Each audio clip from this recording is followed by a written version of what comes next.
Hi friends, welcome to cine family 2. ప్రేమ ఎంత మధురం serial ప్రముఖ జీ తెలుగు ఛానల్లో ప్రసారమవుతూ ప్రేక్షకుల ఆదరణ పొందుతూ మంచి సక్సెస్ను అందుకుంటుంది. ఈ సీరియల్కి సంబంధించిన ప్రతి లేటెస్ట్ అప్డేట్స్ని ఎప్పటికప్పుడు షేర్ చేస్తూ ఉంటారు.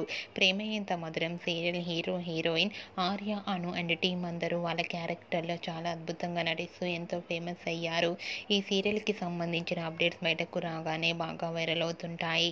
అయితే రీసెంట్గా ప్రేమ ఎంత మధురం సీరియల్ హీరో హీరోయిన్ ఆర్య, అను చనిపోయి మళ్ళీ పుట్టిన తర్వాత వీరిద్దరు పేర్లు గౌరీ శంకర్లుగా మనందరికీ పరిచయం కాబోతున్నారు. గౌరీ శంకర్ల షూటింగ్ లొకేషన్ లేటెస్ట్ ఫొటోస్ని షేర్ చేశారు. ఆ ఫొటోస్లో గౌరీ శంకర్ డిఫరెంట్ లుక్లో, న్యూ లుక్లో అందరినీ ఆకట్టుకుంటూ చూడముచ్చటైన జంటగా చాలా అందంగా కనిపించారు. ఆ ఫొటోస్ చూసిన వారంతా beautiful and lovely couple and eagerly waiting this latest episodes అంటూ కామెంట్స్ పెడుతున్నారు. మీకు కూడా Gauri Shankar shooting location latest photos మీకు నచ్చినట్లయితే మీ అభిప్రాయాన్ని మీ కామెంట్ రూపంలో తెలియజేస్తూ లైక్ చేయండి, షేర్ చేయండి. మరిన్ని ఇంట్రెస్టింగ్ అండ్ లేటెస్ట్ అప్డేట్స్ కోసం మా సినీ ఫ్యామిలీ 2 ఛానల్ని సబ్స్క్రైబ్ చేసుకోండి.